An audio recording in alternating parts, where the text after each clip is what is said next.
വിദ്യാർത്ഥികളെ, ഇന്ന് നമ്മൾ സുധാമൂർത്തി എഴുതിയ മനോഹരമായൊരു കഥയെക്കുറിച്ചാണ് പഠിക്കാൻ പോകുന്നത്.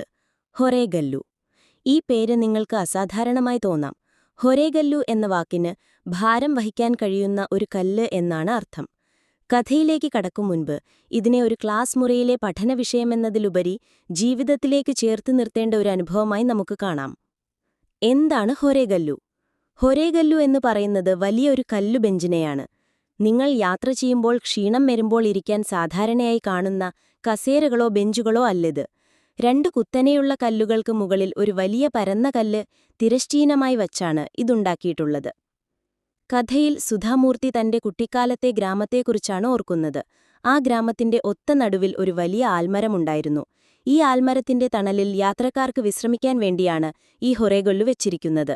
യാത്രക്കാർക്ക് വിശ്രമിക്കാനും ശ്വാസം നേരെയാക്കാനും പരസ്പരം സംസാരിക്കാനും വഴിയിലെ വിശേഷങ്ങൾ പങ്കുവയ്ക്കാനും ഇത് സഹായിക്കുന്നു. മാത്രമല്ല, ഈ ബെഞ്ചിനടുത്ത് മൺകലങ്ങളിൽ തണുത്ത വെള്ളവും സൂക്ഷിച്ചിരുന്നു. മുത്തശ്ശനും മനുഷ്യബന്ധങ്ങളുടെ ശക്തിയും.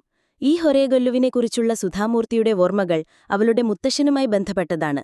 മുത്തശ്ശൻ ഒരു റിട്ടയർഡ് സ്കൂൾ ടീച്ചറായിരുന്നു. അദ്ദേഹം എല്ലാ ദിവസവും ഈ ഹൊറേഗല്ലുവിൽ ഇരിക്കുകയും അവിടെ വിശ്രമിക്കാൻ വരുന്ന ആളുകളുമായി സംസാരിക്കുകയും ചെയ്യുമായിരുന്നു. ഈ യാത്രക്കാരിൽ കൂടുതലും പാടങ്ങളിൽ ജോലി ചെയ്യുന്ന ഗ്രാമീണരായിരുന്നു. അവർ ദിവസവും ദൂരയാത്ര ചെയ്യുകയും തലയിൽ ഭാരമുള്ള ചുമടുകൾ ചുമക്കുകയും ചെയ്തിരുന്നു.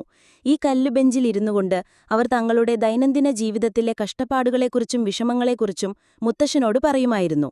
മുത്തശ്ശൻ അവരെ കേൾക്കുക മാത്രമേ ചെയ്തിരുന്നുള്ളൂ. അവരുടെ പ്രശ്നങ്ങൾക്ക് ഉത്തരം നൽകിയില്ല. എന്നാൽ വെറുതെ സംസാരിക്കുന്നത് പോലും അവർക്ക് വലിയ ആശ്വാസവും ഉന്മേഷവും നൽകിയിരുന്നു. ഹൊറേഗല്ലു എന്ന പ്രതീകം. ഹൊറേഗല്ലു വെറുതെ കല്ലുബെഞ്ച് മാത്രമല്ലെന്ന് മുത്തശ്ശൻ കഥാകാരിയോട് പറഞ്ഞു. ഓരോരുത്തരും അവരുടെ സാഹചര്യങ്ങൾക്കും കഴിവുകൾക്കും അനുസരിച്ച് അവരുടെ ഭാരം ചുമക്കുന്നു. ഇടയ്ക്കിടെ ആ ഭാരം താഴെ വെച്ച് വിശ്രമിക്കേണ്ടത് അത്യാവശ്യമാണ്. അങ്ങനെ വിശ്രമിച്ചാൽ മാത്രമേ ആ ഭാരം വീണ്ടും എടുത്ത് യാത്ര തുടരാൻ നമുക്ക് ശക്തി ലഭിക്കുകയുള്ളൂ. ഹൊറേഗല്ലു എല്ലാവർക്കും ആ അവസരം നൽകുന്നു. ആധുനിക ഹൊറേഗല്ലു. രത്ന. പിന്നീട് മുംബൈയിൽ ജോലി ചെയ്യുന്ന കാലത്ത് സുധാമൂർത്തി രത്ന എന്ന തന്റെ സഹപ്രവർത്തകയെക്കുറിച്ച് ഓർക്കുന്നു. രത്ന എല്ലാ ദിവസവും ഉച്ചഭക്ഷണ സമയത്ത് ഓരോരുത്തരുമായി സംസാരിക്കുമായിരുന്നു. അവരോട് സംസാരിക്കാൻ വരുന്ന ആളുകൾ അവരുടെ വിഷമതകൾ രത്നയോട് പറയുമായിരുന്നു. സുധാമൂർത്തി ചോദിച്ചു, നിങ്ങൾക്കവരെ സഹായിക്കാൻ കഴിയുമോ? രത്ന പറഞ്ഞു, ഞാൻ കേൾക്കുക മാത്രമേ ചെയ്യുന്നുള്ളൂ.